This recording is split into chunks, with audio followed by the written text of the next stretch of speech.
현충일이었는데요. 어떻게 지내셨는지 모르겠습니다.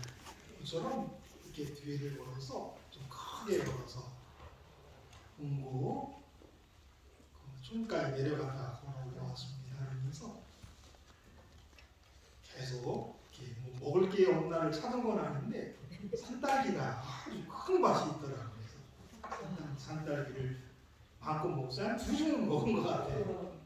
그리고 또 한참 가다 보니까 이 뻗지가 있더라고요. 그래서 뻗지를 또 좀 맛있게 먹었습니다. 그래서 좀 입이 보라색이 나기 시작했었는데 올라보니까 뭐가 있냐면 오디가 있더라고요. 근데 오디가 이렇게 작더라고요. 여러 나라에 좀 오래 산 편이에요. 그래서 뭐 아르헨티나에서도 한 6년, 괌 사이판에서도 한 10년, 또 라스베가스라고 하는 데서도 한 8년 이렇게 길게 살았는데요. 어디든지 한국 사람들은 그런 거 먹는 것에 아주 민감하죠. 그래서 그런 것 있으면 다 알려주고 가서 따먹게 되는데요. 근데 뭐 미국에서도 오디 되게 커요. 오디가 이렇게 크고 슈퍼에서도 항상 살 수 있는 그런 과일 같은 건데요. 근데 여기는 이렇게 되게 작은데 어찌나 달든지 제가 먹어본 오디 중에 최고 맛있는 것 어제 먹어본 것 같아요. 아주 행복한 시간을 보냈었습니다. 이런 이야기가 있습니다. 행복은 돈으로 살 수 없지만 가난으로도 살 수 없다. 레오 로렌스텐이라고 하는 사람이 했던 이야기입니다. 행복은 돈으로 살 수 없죠. 그렇다고 가난으로도 행복은 살 수 있는 건 아닙니다. 행복은 하나님이 주시는 은혜입니다. 여러분들 다 하나님 때문에 행복하시게 되기를 바랍니다. 아멘. 행복하기를 원했던 한 사람이 있습니다. 남자 청년이 있었는데요. 근데 조금 부족해요. 좀 모질란 사람이에요. 그런데 정말 행복하고 싶었습니다.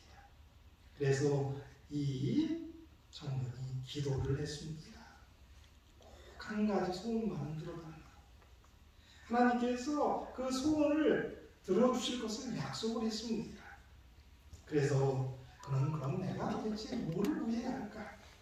그 한 가지가 무엇을 내가 구해야 될까라고 고민을 되게 많이 했습니다. 그런데 고민해서 하다 보니까 3가지로 압축이 됐다고 그래요. 첫 번째, 좀 머리가 있어야 되겠다. 지혜가 없으면 안 되니까 자기가 좀 모질라니까요. 그래서 머리가 있어야 된다는 생각을 했어요. 그런데 또 한 가지 중요한 것인데 그건 돈이에요. 돈이 있어야 되겠다. 그런데 또 다른 한 가지가 그에게 행복하려면 있어야 된다라고 생각되는 것이 있었는데 여자가 있어야 된다. 왜냐하면 자기 스스로는 그 아내를 구하지 못할 거라는 그런 생각이 들어서 이 3가지를 중에 하나를 내가 구해야 될 텐데 그래야 행복할 텐데. 근데 하나님이 재촉을 하시는 거예요. 이 하나만 말하라. 그럼 들어주겠다. 그래서 이 사람이 그 하나님의 압력에 못 이겨서 이제 하나를 해야겠는데, 그래서 여러분들이 다 잘 아는 것처럼 머리지, 아니 돈이지, 아니 여자지 하다가 머리, 돈, 여자를 다 얘기했다. 그래서 하나님께서 그의 소원을 들어주셔서 머리, 돈, 여자를 주셨다고 이야기가 있죠. 저는 오늘 그 가운데 가장 중요하고 가장 가운데 있는 돈 얘기를 하려고 합니다. 사람이 하기 가장 껄끄러운 이야기가 돈 이야기입니다. 목사가 하기 싫은 가장 쉬운 설교가 헌금 설교입니다. 돈에 관한 설교입니다. 그런데 희한하게도 사도 바울은 고린도 교회와 사이가 좋지 않은 관계가 이어짐에도 불구하고 돈 이야기를 꺼냅니다. 부재 헌금을 요청했고 고린도 교회의 문제점을 지적하는 그런 과정에서도 돈 얘기를 해요. 헌금 부탁을 합니다. 자, 고린도서 8장 6절입니다. 그러므로 우리가 디도를 원하여 그가 이미 너희 가운데서 시작하였은즉 이 은혜를 그대로 성취하게 하라 하는 거예요. 디도를 어떤 중재자로 그리고 자기의 편지를 보내면서 디도에게 이야기했어요. 뭐를 얘기했어요? 돈 얘기하라고.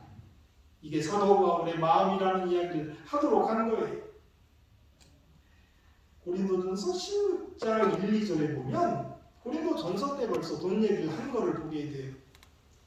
성도를 위한 연보에 관하여는 내가 갈라디아 교회들에게 명한 것 같이 너희도 그렇게 하라. 매주 첫날에 너희 각 사람이 수입에 따라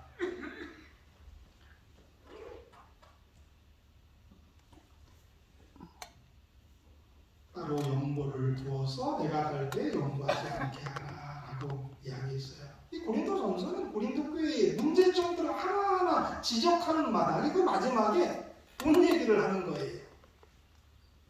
우리가 다음에 보게 될 고린도서 1장 2절에 보면 그것이 어떻게 연관되었는지 우리가 이해할 수 있는데요. 성도를 섬기는 일에 대하여는 내가 너에게 쓸 필요가 없나니 이는 내가 너희의 원함을 압니다. 내가 너희에게 위하여 마게도냐인들에게 아가에서는 1년 전부터 준비하였다는 것을 자랑하였는데 과연 너희의 열심이 꼭 많은 사람들을 분발하게 하였느니라.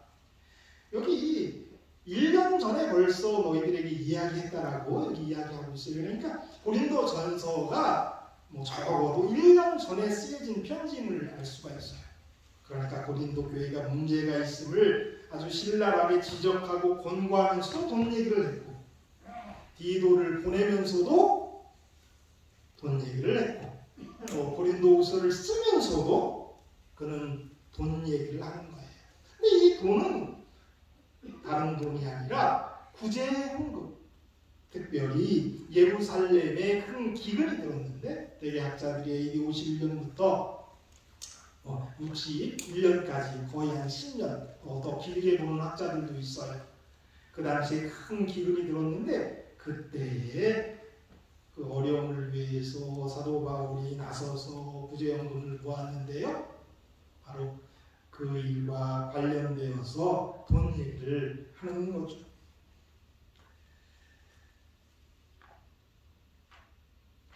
왜 사도 바울이 신뢰가 중요하고 좋은 관계를 만들어야 함에도 불구하고 껄끄러운 돈 이야기를 사도 바울은 계속했을까요? 좀 사이가 안 좋아요. 서로 오해했어요. 그럼에도 불구하고 사도 바울은 왜 헌금 얘기를 계속했을까요? 우리가 10절에서 찾을 수가 있습니다. 이 일에 관하여 나의 뜻을 알리노니 이 일은 너희에게 유익합니다. 너희가 1년 전에 행하기를 먼저 시작할 뿐 아니라 원하기도 하였은즉 이제는 하던 일을 성취할지니 마음에 원하던 것과 같이 완성하되 있는 대로 하라. 왜 돈 얘기를 꺼낸다고요? 왜 연봉, 특별히 구제 헌금에 대해서 계속 이야기한다고요? 이 일이 너희에게 유익하기 때문에. 그러면 그 연보하는 거, 그러니까 구제 헌금을 드리는 일이 왜 유익이 되는 일일까요? 어디에 유익이 될까요? 신앙생활에 유익이 되는 것입니다. 신앙생활에 유익이 된다는 것은 뭐와 상관이 있는 거냐면 구원과 상관이 있는 것이고 영생과 상관이 있는 것이고 그것은 성도들이 꼭 해야 하는 일이다라는 걸 우리가 알 수 있어요. 그러니까 이게 고린도 교인들에게 유익이 되는 일이니까 돈 얘기를 한다는 거예요. 연금을 하는 것이, 형제를 돕는 것이 너희들의 신앙에 밀접하게 연관되어 있으니까 내가 이 이야기를 한다는 거예요. 이걸 권한다라고 사도 바울은 말하고 있는 것입니다. 왜냐하면 그것이 하나님을 사랑하는 것이고 예수님의 사랑을 기억하는 것이고 이웃 중에 가장 중요한 이웃인 형제를 사랑하는 것이기에 신앙과 밀접하게 연관되어 있기 때문에 구제연금, 연금을 이야기하는 것이죠. 그러니까 사도 바울은 아주 어려운 관계의 상태를 가지고 있을 때에도 이게 중요하니까, 이게 이익이 되는 거니까 그런 이야기를 할 수밖에 없었던 것입니다. 그 어려운 관계의 상태 가운데서 어떻게 사도 바울은 구제연금 이야기를 꺼냈을까요? 지혜가 있어야죠. 사이도 안 좋은데, 돈 문제 가지고도 좀 오해의 소지가 있는데, 그럼에도 불구하고 돈 얘기를 꺼내는데 당연히 지혜롭게 접근하는 사도 바울의 모습을 우리는 본문에서 찾아보게 됩니다. 그래서 그 돈 이야기를 은혜라고 하는 단어로 풀어가는 것을 우리는 보게 됩니다. 그러면 먼저 왜 사도 바울이 예루살렘의 구제현금에 집착을 했는지에 대해서 좀 생각해 볼 필요가 있습니다. 왜 그러면 그것을 중요시하게 여겼을까? 갈라디아서 2장 9절로 10절에서 찾을 수가 있는데요. 또 기둥같이 여기는 야고보와 게바와 요한도 내게 주신 은혜를 알고 나와 바나바에게 친구의 약속을 하였으니 우리는 이방인에게로 그들은 할례자에게로 가게 하려 합니다. 다만 우리에게 가난한 자들을 기억하도록 부탁하였으니 이것은 나도 본래부터 힘써 행하여 왔다. 사도 바울이 갈라디아서를 쓰면서 자기가 왜 구제연금을 이렇게 모아서 예루살렘에 가져갔는지에 대한 이야기를 하는데, 자기가 예루살렘에 가서 예루살렘의 지도자들을 만났는데 그때 야고보, 베드로, 요한도 만났는데 그들이 자기에게 부탁한 게 하나 있었다. 가난한 자들을 기억하라. 초대교회는 사실 자기의 모든 재산을 팔아서 형제를 구제하는 일들이 있었죠. 그래서 유무 상통하는 일이 성령 받았을 때 그들에게 있었습니다. 그런데 이제 시간이 또 좀 흘렀습니다. 그러나 나중에 예루살렘에 큰 기근이 들었고 평범한 유대인들도 먹고 살기 힘든데 그리스도인들이 먹고 사는 것은 더욱 힘들 수밖에 없었던 거죠. 왜냐하면 그들은 소수고 그들은 핍박받는 사람들이니까. 그래서 그러한 형편을 사도 바울에게 이야기했고 사도 바울은 흔쾌히 이걸 받아들였고 또 사도 바울 스스로도 구제하는 일은 중요하다고 생각했었기 때문에 그 일을 했다는 것을 우리는 알 수가 있습니다. 그런데 사도 바울이 단지 그냥 부탁받았기 때문에 그 일을 한 것이 아니라 나름대로 사도 바울에게는 하나의 어떤 깊은 생각이 있었는데요. 그것은 이 이방인들을 누가 계속 무시했냐면 유대 지도자들과 유대 그리스도인들을 무시했었어요. 그런데 그들이 지금 어려움을 당하고 있는데 복음이 이방으로 흘러가고 이방 그리스도인들이 그들의 모교회라고 할 수 있는 그 예루살렘 교회를 위해서 자원해서 구제 헌금을 가져다 주면 그 헌금을 받아들이면 그들이 이방 유대인들도 똑같은 그리스도인이다라고 하는 것을 인정하는 것이고 받아들이는 의미고 하나가 되는 그러한 큰 의미가 나름대로 있기 때문에 사도 바울은 이 구제헌금을 강조했던 거죠. 그러니까 이방 그리스도인과 유대 그리스도인들의 어떤 담을 허는 그러한 역할이 이 구제헌금이 하게 될 것을 내다봤고 사실 그런 역할을 했다라고 우리는 보게 됩니다. 그래서 모든 그리스도인들을 하나 되게 하는 엮는 그러한 도구로서 구제헌금은 나름 의미가 있었던 것입니다. 그래서 나누고 참여하고 드리는 그리스도의 은혜를 안다면 그렇게 되는 하나님의 은혜를 받는다라는 이야기를 사도 바울이 오늘 고린도후서 8장 1절에서 15절에 하고 있는 것을 우리는 보게 됩니다. 그래서 이 고린도후서 8장의 전반부에 은혜가 되는 방법을 나름대로 설명하시는데요. 첫 번째 번째 강조되는 은혜는 뭐냐면 하나님께서 주신 은혜예요. 8장 1절 말씀 보겠습니다. 형제들아, 하나님께서 마게도냐 교회들에게 주신 은혜를 우리가 너희에게 알리노니. 마게도냐 교인들에게 주신 하나님의 은혜는 무엇일까요? 도대체 어떤 하나님의 은혜가 마게도냐 성도들에게 주어졌습니까? 그들에게 하나님께서 마게도냐 교회들에게 주신 은혜, 도대체 하나님께서 어떤 은혜를 그들에게 주셨을까? 2절 3절은 이야기합니다. 환난이 많은 시련 가운데에서 그들이 넘치는 기쁨과 극심한 가난이 그들의 풍성한 연보를 넘치게 하였느니라.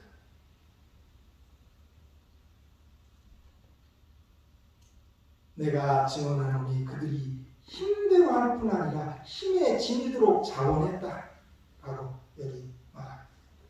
이 하나님께서 마게도냐 교인들에게 주신 은혜는 뭐냐면 어떤 드리는 은혜입니다. 환난이 많은 시련 중에서도 넘치는 기쁨으로 풍성한 연보를 넘치도록 하는 은혜를 그들이 받았다는 거죠. 아멘. 힘대로 할 뿐 아니라 힘에 지나도록 자원하도록 하는 은혜를 받았다라고 여기 말합니다. 우리가 하나님의 은혜하면 가장 먼저 떠오르는 것이 구원, 죄 용서 이런 것들이 생각납니다. 그러나 하나님이 우리에게 주시는 은혜는 그런 은혜만이 아니에요. 하나님이 우리에게 주시는 다른 은혜가 있는데 그 은혜는 바로 은혜를 받았으니까 은혜를 나누도록 하는 마음을 주시는 것이 하나님의 은혜다라고 여기 말씀하고 계십니다. 자원해서 성도들의 아픔을 같이 하는 그런 은혜, 하나님이 마게도냐의 성도들에게 그런 은혜를 주신 거예요. 그들 속에 있는 욕심과 자기중심의 삶을 이겨낼 은혜를 주신 것이죠. 그래서 이 하나님의 은혜는 그들로 하여금 재물과 물질적인 소유를 하나님의 뜻 안에서 사용할 수 있도록 역사하는 그런 은혜를 주신 거예요. 하나님께서 저와 여러분에게도 이런 은혜를 주시기를 우리는 기도해야 될 줄 압니다. 아멘. 우리는 그저 구원받은 은혜만 감사하고 하나님이 그것만 주시면 된다라고 생각을 해요. 그러나 우리 하나님은 우리에게 다른 받은 은혜를 갚는, 받은 은혜를 나누는 은혜를 우리에게 주시는 것을 즐겨하시고 주시기를 원하시는 거예요. 예수를 받았다면, 구원을 받았다면 하나님께서는 우리에게 또 다른 은혜를 주시는, 바로 그 주시는 은혜는 우리가 3절에서 찾을 수 있다면 그것은 자원하는 은혜입니다. 자원하는 은혜. 자원하여. 그리고 또 다른 은혜는 참여하는 은혜예요. 4절 말씀을 세번역으로 한번 읽어볼게요. 그들은 유대에 있는 성도들을 위한 구호 사업에 있어서 자기들에게도 함께 참여하는 은혜를 나누어 달라고 우리에게 간청했던 것입니다. 참여하는 은혜. 나도 그 일에, 그 구제에, 그 사업에, 그 봉사에 참여하는 은혜. 이 일은 그들이 스스로 생각하는 건 아닙니다. 그러나 마게도냐 사람들은 참여하기를 원했어요. 마게도냐는 오늘 말씀처럼 그렇게 썩 좋은 환경에 처하지 않았습니다. 그들도 환난과 어려움 속에서 넉넉하지 못했습니다. 그럼에도 불구하고 그들은 참여하고자 했어요. 그러니까 참여하는 은혜를 받은 것이죠. 사도들에게 우리도 이 일에 참여하고 싶다 이야기했어요.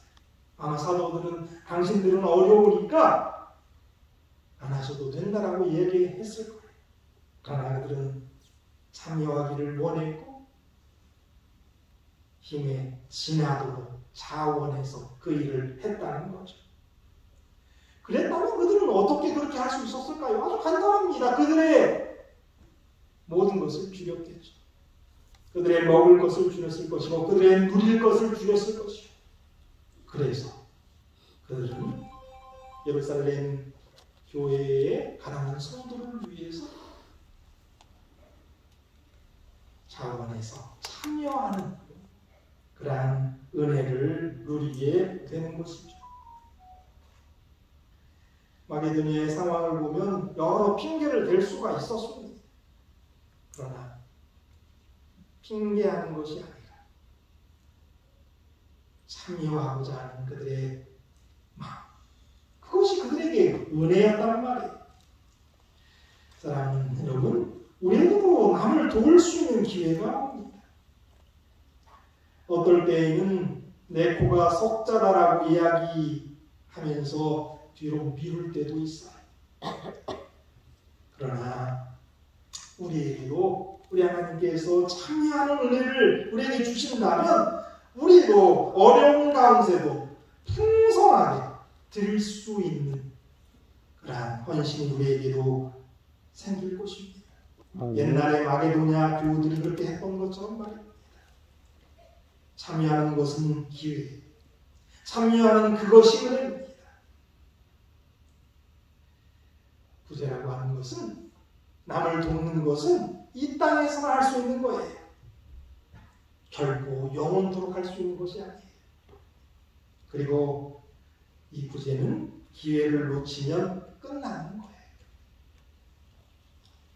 참여하는 은혜가 우리에게 넘치게 되기를 바랍니다. 아멘. 모든 은혜, 자원하는 은혜, 참여하는 은혜, 이와 관련된 은혜가 또 있다면 그것은 드림의 은혜죠. 뭐 다 연관되어 있는데 표현만 좀 계속 바꿔 6절, 7절.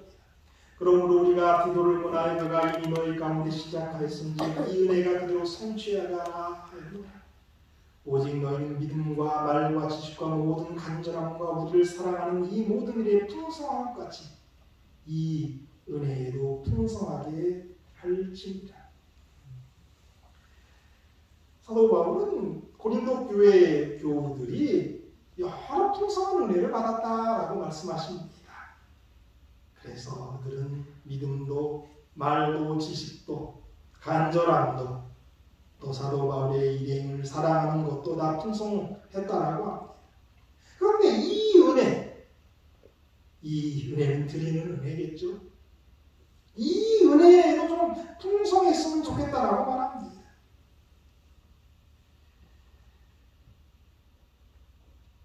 여기서 말하는 그 이 은혜, 드리는 은혜입니다. 참여하는 은혜입니다. 자원하는 은혜입니다.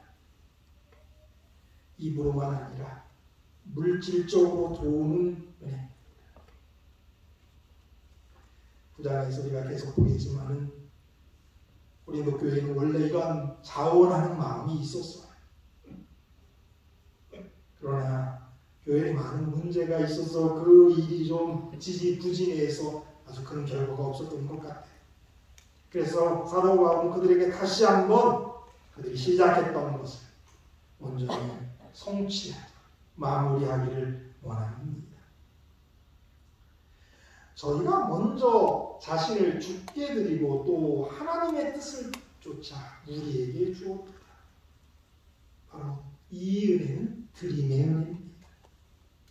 즉 드리는 게 은혜예요. 우리는 입으로 모든 것을 주님께 드리겠다라고 결심합니다. 그리고 어려운 일이 생길 때마다 이렇게 기도합니다. 어떤 우리의 사업 같은 것이 어려움하면 이것 하나님의 것이다. 내가 그럴 마음이 있으니까 하나님께 드릴 마음이 있으니까 이걸 하나님의 것으로 내가 생각하고 있으니까 하나님께 해결해달라고 기도하고 또 협박도 합니다. 아니면 하나님과 흥정도 합니다. 사실 우리 마음속에 그런 마음이 없는 게 아니죠. 모든 것이 하나님의 것이라고 우리는 생각하고 고백을 합니다. 그것은 잠시 스쳐가는 우리의 결심에 불과하죠. 그러나 진정 우리가 드림의 은혜를 받는다면 그냥 생각하는 것이 아니라 먼저 우리 자신을 주님께 드리고 주님의 뜻을 따라서 우리의 소유를 사용하는 것, 드리는 것, 그것이 하나님의 은혜다라고 여기 말씀하십니다.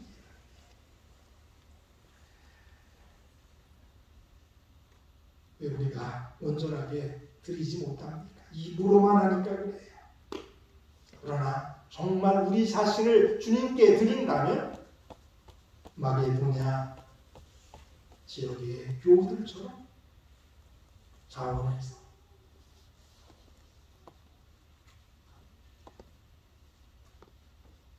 우리의 형편에 지나치도록 드릴 수 있는 그러한 은혜가 우리에게 있는 것이요.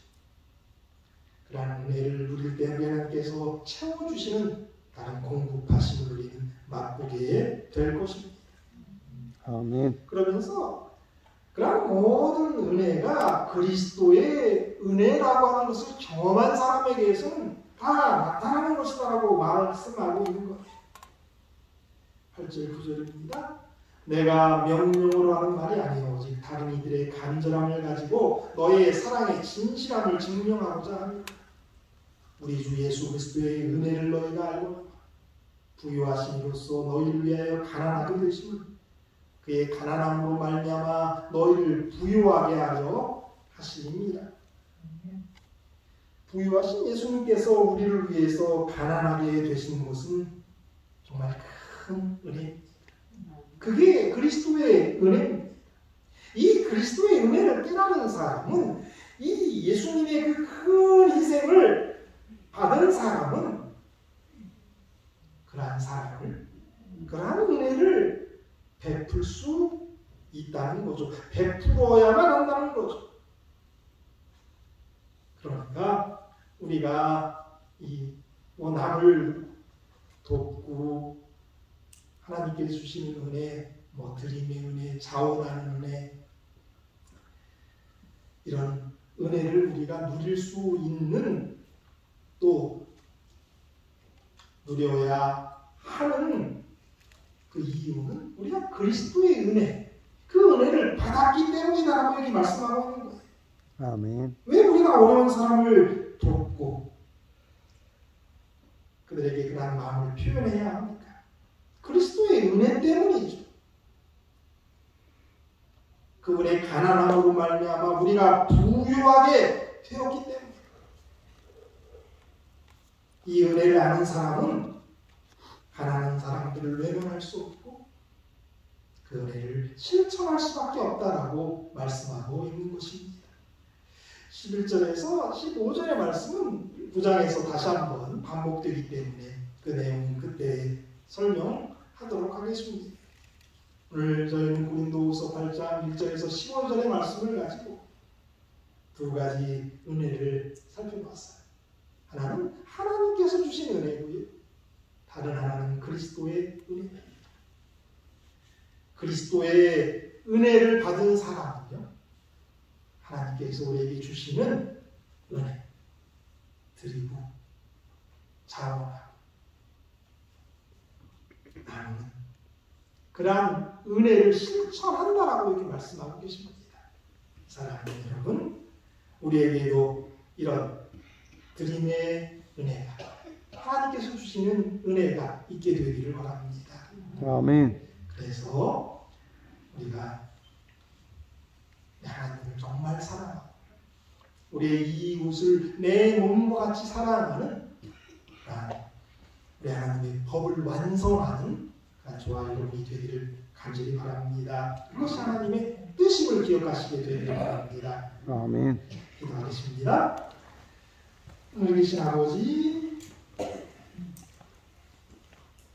본 얘기 어려운 얘기고 그리고 헌금하라는 얘기, 남을 돕자는 얘기 어려운 얘기입니다. 그러나 사도 바울은 그것이 고린도 교회의 유익이기에 그 이야기를 힘든 가운데서도 빼놓지 않고 하고 있는 모습 오늘 우리 배웠습니다. 이 남을 사랑하는 것, 하나님께 헌신하는 것, 이것이 우리의 유익임을 기억하게 도와주시옵소서. 실천하는 저희들 되게 하여 주시옵소서. 예수님의 이름으로 기도드립니다. 아멘.